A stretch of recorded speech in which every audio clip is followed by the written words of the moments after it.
विभिन्न संगठनों में अलग अलग टेक्निकल कार्यों के लिए ट्रेनी की भर्ती की जाती है, जिसे अप्रेंटिस जॉब्स कहा जाता है। रेलवे के अतिरिक्त अप्रेंटिसशिप के मौके सार्वजनिक तथा निजी क्षेत्रों के साथ साथ विभिन्न पीएसयू या निगमों में भारी संख्या में उपलब्ध होते हैं। अप्रेंटिसशिप से डिग्री होल्डर या फिर फ्रेशर डिप्लोमा को ऑन जॉब ट्रेनिंग का मौका मिलता है। आज इस वीडियो के जरिए हम जानेंगे कि अप्रेंटिसशिप के लिए क्या होता है एजुकेशनल क्वालिफिकेशन, स्टाइपेंड और उसके साथ ही साथ सिलेक्शन प्रोसेस, और आपको ये भी बताएंगे कि कौन कौन से सरकारी विभागों में निकलती हैं अप्रेंटिस की नौकरियां। रेलवे के अलावा कौन कौन से विभागों में निकलती हैं अप्रेंटिस के लिए वैकेंसीज।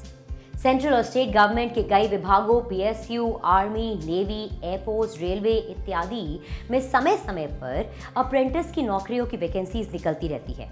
इन वैकेंसीज में machinist, plumber, wireman, electrical apprentice, diploma apprentice जैसी पोस्ट आते रहते हैं। रेलवे में कब निकलती हैं अप्रेंटिस के लिए वैकेंसी? आपको बता दें कि रेलवे समय समय पर अपने सभी जोनों में अप्रेंटिस की नौकरियों की वैकेंसीज निकालती रहती है।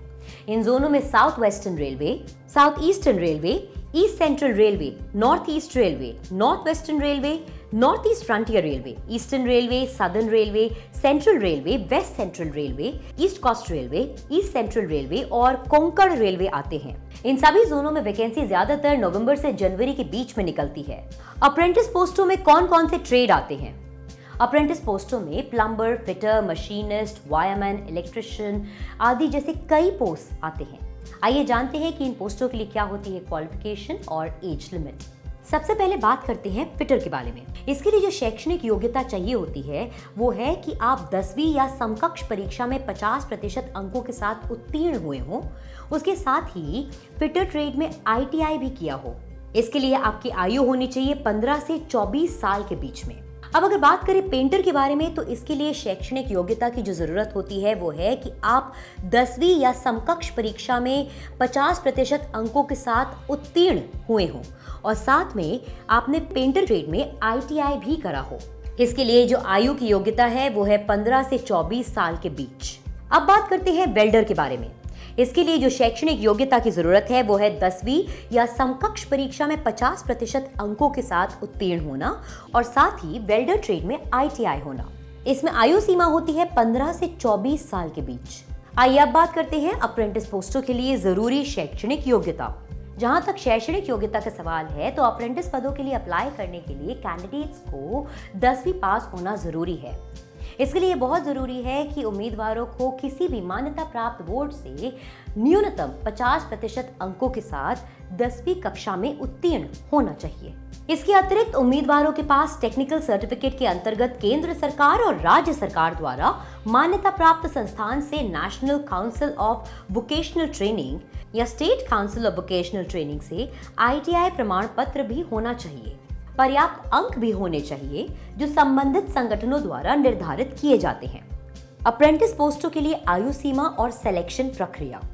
रेलवे में अप्रेंटिस पोस्ट के पद के लिए अप्लाई करने के लिए जरूरी है कि कैंडिडेट्स की उम्र 15 से 24 साल के बीच में हो। वहीं रिजर्व कैंडिडेट्स को सरकारी नियमों द्वारा कुछ प्रतिशत छूट भी दी जाती है।